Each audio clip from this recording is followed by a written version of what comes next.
भूषण वाणी सरांसोबत आपल्याबरोबर मिरे असेट ह्या कंपनीच्या तनया राघव ह्या मॅडमसुद्धा आलेल्या आहेत. सगळ्या महिलांना त्या संबोधित करणार आहेत. मिस तनया राघव मॅडम ह्या सिनियर मॅनेजर म्हणून कार्यरत आहेत. Mirae Asset investment managers India private limited ह्या कंपनीमध्ये त्या प्रॉडक्ट सिनियर मॅनेजर म्हणून कार्यरत आहेत. त्या आत्ता आपल्या सगळ्यांशी संवाद साधणार आहेत. थोडंसं सर्वांनी हिंदीमध्ये ते संवाद साधणार आहेत. सर्वांनी थोडं समजून घ्यायचं आहे. त्यानंतर आपण क्वेश्चन आन्सर सेशनसुद्धा सर्वांसाठी ठेवणार आहोत. तर तुम्हाला काही शंका असतील तुम्ही आवर्जून विचारू शकता त्यांना. थोडक्यात मॅडमची ओळख सांगते. Tanaya Raghav she has a professional experience of more than 8 years in the product domain in the mutual fund industry. Ms. Raghav, she is responsible for the product communication, analysis and development across the equity, debit and mutual funds. Prior to this assignment, she was associated with SBI Mutual Funds and ICICI Prudential Mutual Fund and product specialist. She pursued Masters MBA Finance and cleared her FRM US CAP. Sure. Okay. Now hand over to Ms. Tanaya Raghav ma'am. Hello everyone and a very good evening all. सबसे पहले तो a very happy Women's Day to all of you. So अपने लिए ज़ोरदार तालियां बजाएं. आपने हम सबके लिए स्टेज पे बजाई थी. बट a little background मेरे बारे में. So मैं चंडीगढ़ से हूँ एंड मुझे पढ़ना था IIM अहमदाबाद में ही. मुझे जॉब करनी थी मुंबई में ही और शादी भी मुंबई में ही करनी थी. इस सब जर्नी में ना मेरी मम्मी थी जो मेरे साथ ऐसे ढाल बन के खड़ी हुई थी. पापा का भी अपना इम्पोर्टेंस होता है बट एक मम्मी होती है जो कि इंस्पिरेशन होते हैं. जैसे आप अपने बच्चों की इंस्पिरेशन भी आप हो, मोटिवेशन भी आप हो, अपनी फैमिलीज़ की, अपने हस्बैंड्स की स्ट्रेंथ भी आप हो. सो ज़ोरदार तालियां अपने लिए बजाएं सबसे पहले तो. आई होप आपके हस्बैंड्स ने आज सुबह सुबह आपके लिए ब्रेकफास्ट बनाया था. आज के दिन अपने आप को स्पेशल ट्रीट कीजिए. चलिए बहुत अच्छे. सो मेरी हाल ही में शादी हुई है and my mother in law is Marathi but my father in law is Gujarati and मैं पंजाबी हूँ. तो इससे पहले वो मुझे सिखाए लैंग्वेज, तब तक के लिए हिंदी में बात करते हैं. सो चलिए सेशन शुरू करने से पहले 2 क्वेश्चन मुझे आपसे पूछने हैं. आप हाथ उठाएंगे तो हाँ, नहीं उठाएंगे तो ना. ठीक है, yes and no. So first question is, घर में मंथली खर्च मैनेज कौन करता है? आप करते हैं, आपके हस्बैंड करते हैं? इक्वल भी तो भी हाथ उठाइए. हाँ. सो सी ऑलमोस्ट 80% ऑडिटोरियम में हैंड उठा हुआ है. तो को CFO मतलब चीफ फाइनेंशियल ऑफिसर घर के आप ही हुए, राइट? है ना? अग्री करते हैं सब. चलिए अब नेक्स्ट क्वेश्चन इज दैट आप में से कितनों को अंदाजा है या शॉर्ट मालूम है कि हर महीने घर से कितने पैसे इन्वेस्ट होते हैं? ये सब मालूम नहीं. अभी सुना मैंने, किसी ने बोला यहाँ पे. देखिए हैंड्स कितने ड्रॉप हो गए. ऊपर भी है, अपर बालकनी भी है, वहां से भी आप हाथ उठाइए, बताइए. देखो कितने हैंड्स ड्रॉप हो गए. सो यही इंपॉर्टेंस है इन्वेस्टमेंट्स की. देखो मुझे क्या लगता है ना कि the topic is her money, her strategy, her future. या perfect. Thank you. So while इतना कॉम्प्लिकेटेड है, इतना कॉम्प्लिकेटेड इन्वेस्टमेंट्स होता नहीं, बहुत बेसिक बात करते हैं. देखिए अभी आप यहाँ पर आई हैं तो आपने ना डिनर में क्या खाना है, क्या बनाना है, या तो उसकी आधी प्रेपरेशन या फिर कौन से रेस्टोरेंट में खाना है वो फाइनलाइज करके आई हैं. I can see a lot of heads, सब लोग ऐसे हाँ हाँ कर रहे हैं. तो आप ऑटोमेटिक प्लानर्स हैं. आपको पता है आपके बच्चे को अगर IIT जाना है या CA करना है या बाहर से करना है डिग्री, कुछ भी, तो अभी से उसकी प्लानिंग क्या होएगी वो भी आप सब थोड़ा सा उसका आइडिया लगाते हैं कि ठीक है फिर ट्यूशन कैसे जा रखना है, उसके लिए कितनी सेविंग करनी है, आगे आईआईटी की फीस के लिए कैसे सेविंग करनी है. सो हम बीइंग वुमेन ना, हम सब एक नेचुरल प्लानर्स होते हैं एंड बाय नेचर ना हमें पैसे की समझ भी होती है. ऐसा बोला जाता है कि women are very risk averse, मतलब वो रिस्क ज़्यादा लेती नहीं है, मगर वो एक गलत स्टेटमेंट है. एक्चुअली वुमेन एग्जैक्टली नो कि कितना रिस्क लेना चाहिए है ताकि अपने गोल्स अचीव कर पाए वो. सो एक जो नेचुरल टेंडेंसी है ना पैसे बचाने की और पैसे को इन्वेस्ट करने की, वो प्लानिंग आप सब में है ऑलरेडी. एक बहुत इंटरेस्टिंग फैक्ट है, आपको पता है women tends to live more than men, मतलब आप ज्यादा साल जिएंगे अपने पतिदेव से. सो आप सब लोगों को अगर ज़्यादा साल जीना है तो अपने रिटायरमेंट का भी थोड़ा ख्याल तो रखना ही पड़ेगा ना. समझना पड़ेगा कि कहाँ पे पैसे इन्वेस्टेड हैं, क्या कितने पैसे सेव्ड है, मेडिकल में कितने पैसे लग सकते हैं, इंश्योरेंस में कैसे हो सकता है.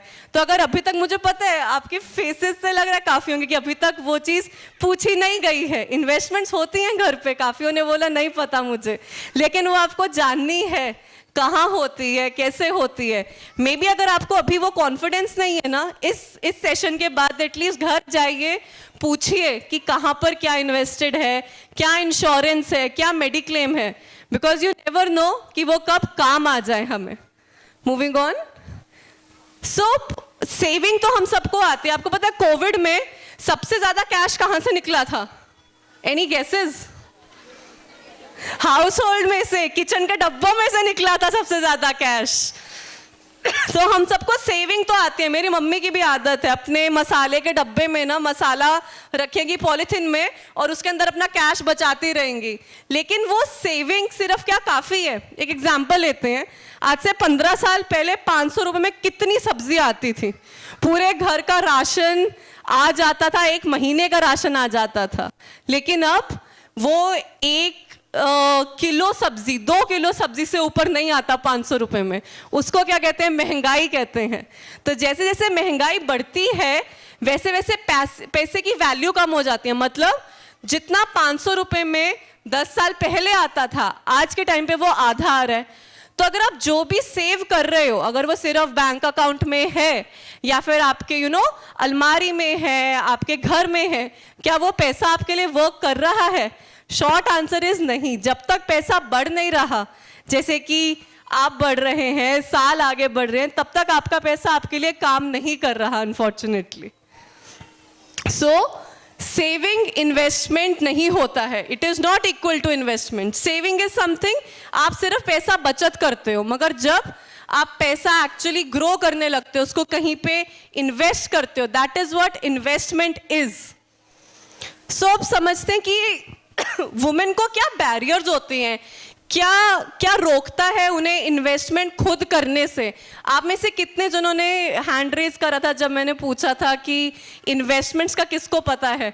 ऑलमोस्ट जो प्रीवियस क्वेश्चन में 80% हैंड्स थे वो कम हो गए थे, 30% सिर्फ लोगों को पता था. तो क्या क्या बैरियर्स है? ऑफन हमें लगता है ना बीइंग अ वुमेन कि नहीं, हमारे घर में कोई ना कोई इन्वेस्टमेंट कर रहा है, हमारे पति कर रहे हैं, पेरेंट्स कर रहे हैं, अपने बच्चे कर रहे हैं, कोई ना कोई कर रहा है इन्वेस्टमेंट. तो हमें एक वो डर होता है कि क्या मुझे वो डिसीजन मेकिंग पता है, क्या मुझे आता है इन्वेस्टमेंट करना. उस डर के अलावा हमें ऐसा लगता है कि हमें नॉलेज ही नहीं है, वो स्किल सेट ही नहीं है, आता ही नहीं है, तो फिर मैं क्यों ही करूँ ना इन्वेस्टमेंट. मगर कोई चीज़ अगर आती नहीं है तो उसको तो सीखना चाहिए. ये आप अपने बच्चों को भी बताते हैं ना. सभी को आईआईटी, एमबीए के बारे में जब उनको पढ़ना होता है तो वो इनिशियली क्लासेस लेना शुरू करते हैं, पढ़ाई करना शुरू करते हैं, समझना शुरू करते हैं. तो हम सबको क्या लगता है, हमारे पास वो नॉलेज नहीं है, कॉन्फिडेंस नहीं आ पाता, नहीं होता. तो ये सारी की सारी हमारे क्या होती है, एक हिंड्रेंस होती है कि हम सबको जो चीज़ें रोकती हैं इन्वेस्टमेंट डिसीजंस लेने से. लेकिन ये सॉल्वेबल है, सब कुछ सॉल्वेबल है. चलिए समझते हैं कैसे. कि अब हम समझते हैं आपको इन्वेस्टमेंट्स को अप्रोच कैसे करना है. अगर आपने ठान लिया है कि हाँ, आज ये सेशन सुनने के बाद थोड़ा सा एटलीस्ट समझ के मुझे कुछ अप्रोच करना है, एटलीस्ट थोड़ा समझना है कि इन्वेस्टमेंट होता क्या है, घर में क्या चल रहा है, कैसे बचत करी जा रही है, कहाँ उसको इन्वेस्ट करे जा रहा है, तो समझते हैं कि कैसे अप्रोच करना चाहिए. इन्वेस्ट करने से पहले 3 चीज़ें एकदम क्लैरिफाई हमें करनी चाहिए। हम क्यों इन्वेस्ट कर रहे हैं, हमारा गोल क्या है इन्वेस्टमेंट का। हम अपने बच्चों की एजुकेशन के लिए इन्वेस्ट कर रहे हैं, घर के लिए कर रहे हैं, अपना खुद का कोई बिजनेस शुरू करना है उसके लिए कर रहे हैं, कुछ ज्वेलरी खरीदनी है, शॉपिंग करनी है या ट्रैवल पे जाना है, किस चीज़ के लिए हम वो इन्वेस्ट कर रहे हैं, वो वाई पता होना बहुत ज़रूरी है। सेकंड, कितने समय के लिए हम वो इन्वेस्टमेंट कर रहे हैं, 1 साल, 2 साल, 5 साल, लंबे टाइम के लिए। अगर किसी को घर खरीदना हो वो इन्वेस्टमेंट करके, तो वो लंबे टाइम की इन्वेस्टमेंट होती है। तो आपको समझना ज़रूरी है मुझे लंबे टाइम के लिए इन्वेस्टमेंट करनी है, राइट। ये जब दो आप आंसर करोगे कि आपको किसके लिए, क्या क्या गोल के लिए और कितने समय के लिए इन्वेस्टमेंट करनी है, तब आप समझ पाओगे आपको किस चीज़ में इन्वेस्टमेंट करनी है। आपको एक एफडी में देखना है, म्यूचुअल फंड में देखना है, रियल एस्टेट देखना है, गोल्ड देखना है, जो भी चीज़ देखनी है वो इन 2 चीज़ों का आंसर करना बहुत ज़रूरी है, इन 2 क्वेश्चंस का। अब गोल प्लानिंग क्यों ज़रूरी है, एक एग्जाम्पल लेते हैं। जैसे अभी समझते हैं आप सब लोग 10,000 रुपये डाल रहे हैं 30 साल के लिए, ठीक है। हर महीने आपने 10,000 रुपये डाला। अभी आपको मन करा चलो अभी मुझे ट्रिप पे जाना है अपनी सब फ्रेंड्स के साथ, मुझे यूके लंदन घूमने जाना है, तो वो उसका कॉर्पस हुआ somewhere around 3 lakh rupees increase होकर हुआ। उसमें से आपने 1.5 लाख ले लिया। फिर उसके बाद आपको वापस मन करा चलो अभी मुझे फ़ोन बदलना है, आईफोन 17 आ गया, 19 आ गया, अभी मुझे नया फ़ोन भी चाहिए, है ना। तो वही कॉर्पस में से जो आप कलेक्ट कर रहे हो ना, उसी में से डिप करके आपने वो फ़ोन भी ले लिया, ठीक है। मगर आपका एंड गोल क्या था वो तो आपको याद ही नहीं रहा, राइट। आप एक ही इन्वेस्टमेंट करते रहे और उसी के अंदर से जब ज़रूरत पड़ी ना तब आपने ले लिया। उससे होता क्या है, आप रोकते हो वो पैसे को ग्रो होने से। मैं आपको इसका टिपिकल एग्जांपल बताती हूँ। ये अगर आप 30 साल का आपका गोल था, रेवती का हमने एग्जांपल लिया, उसको 30 साल का गोल था कि मुझे 6 करोड़ रुपए इकट्ठा करने हैं, मंथली मैं डालूंगी 15,000 की SIP। मगर जब जब उसको जरूरत पड़ी ना, नए फोन की, इंटरनेशनल हॉलीडे, फैमिली इमरजेंसी की भी, वो उसी के अंदर पैसे से डालती रही, वही पैसे लेती रही। टोटल उसने कितना विड्रॉ करा, 1.5 lakh, 8 lakh, 10 lakh, somewhere around 18 + 1.5 20 lakh withdraw करा, ठीक है। अगर वो इसको छेड़ती नहीं ना तो उसका कॉर्पस 30 साल में 6 करोड़ का बन जाता सिर्फ 15,000 की मंथली SIP से। मगर उसने छेड़ा, उसने ये तीनों चीजें करी उसी कॉर्पस में से, तो वो कम हो गया, पता है कितना हो गया, 2.6 CR का, 2.6 करोड़। ये इम्पैक्ट पड़ता है आपकी इन्वेस्टमेंट्स का। ऐसा क्यों होता है, अगर आप किसी चीज का गोल डिफाइन नहीं करेंगे कि ये 10,000 इकट्ठा करके मैं घर बनाऊंगी या ये 10,000 से मेरे को ट्रिप जाना है, आप मार्केट ऊपर नीचे होती है ना, आप उसका पूरा फायदा नहीं उठा पाते। इसी वजह से अलग अलग गोल करिए। देखो पैसा अगर आप बचा रहे हो ना, खर्चने के लिए बचाना होता है। मैं भी अपना थोड़ा पैसा भी, मुझे सिंगापुर जाना है, तो 6 महीने पहले से मैंने उसके लिए थोड़ा थोड़ा जोड़ना शुरू कर दिया कि ठीक है मुझे जाना है। इंस्टेड की मैं अपने जो एग्जिस्टिंग म्यूचुअल फंड्स हैं उसमें से निकालने के बजाय मैं नई इन्वेस्टमेंट से उसको पैसा जोड़ती हूँ। तो वो पैसा ऐसा है जो कि मेरे ऑलरेडी जो कॉर्पस है उसको नहीं हिलाया उस पैसे ने, वो कॉर्पस एज इट इज है मेरा।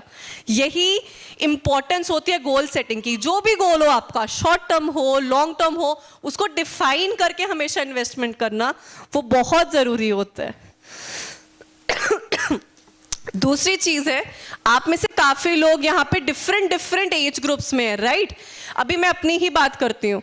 जब मैं नया मैंने जॉब करना शुरू करा था, उस टाइम पे मेरे लाइफ गोल्स बहुत डिफरेंट होते थे। तब मुझे शॉपिंग के लिए पैसे चाहिए होते थे, तब मुझे लेटेस्ट फ़ोन के लिए चाहिए होते हैं, अभी मुझे घर के लिए चाहिए, फॉरेन ट्रिप्स के लिए चाहिए है, दूसरे घर के लिए भी पैसे जोड़ने हैं। तो आपकी हर लाइफ की स्टेज पे ना आपके गोल्स बदलते रहेंगे। बच्चों की एजुकेशन के लिए कभी चाहिए होंगे, आपकी मे बी 20 to 30 में जो लाइफ गोल्स होंगे वो सेम नहीं रहेंगे 30 to 40 में, 40 to 50 में। आपको 50 के बियॉन्ड आपको चाहिए होगा कुछ मैं मेरे हेल्थ के लिए, कुछ रिटायरमेंट के लिए जोड़ूं पैसा, या फिर अपने बच्चों को आगे देने के लिए पैसा जोड़ूं, लेगेसी मनी जोड़ूं। तो आपके हर स्टेज पे आपको अपने से 2 सवाल करने हैं। मेरे को ये पैसे क्यों जोड़ने हैं, क्यों इन्वेस्ट करने हैं, क्यों सेव करने हैं और कितने समय के लिए सेव करने हैं। ये आपको आपकी इन्वेस्टमेंट करने में बहुत हेल्प करेगा।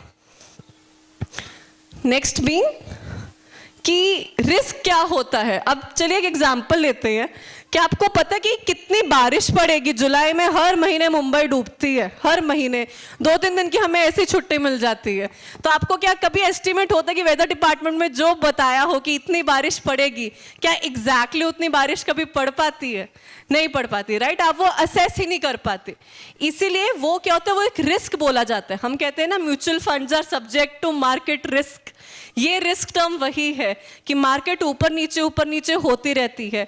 बहुत जरूरी है समझना कि आपका कितना रिस्क है, मतलब आप कितना ठीक हो, how much you are fine with पैसा नीचे जाने से। हम इंडियंस को ना गारंटीड वर्ड से बहुत लगाव है, गारंटीड एफडी, गारंटीड स्कीम्स, हमें बहुत लगाव होता है। बट रियलिटी में क्या इतना गारंटीड सब कुछ होता है? नहीं होता। जो फन फैक्ट, जो आपकी एफडी भी होती है ना, वो भी गारंटीड नहीं होती है, उसके पीछे का मैथ है कुछ, बट जो आपका गारंटीड चीज़ें होती हैं इट्स एक्चुअली नॉट गारंटीड। तो अपना रिस्क असेस करना बहुत ज़रूरी है कि कितना रिस्क लेके, moderate risk, low risk, high risk लेके आप कौन सा फंड लेना चाहेंगे या क्या इन्वेस्टमेंट लेना चाहेंगे। ये क्यों ज़रूरी है?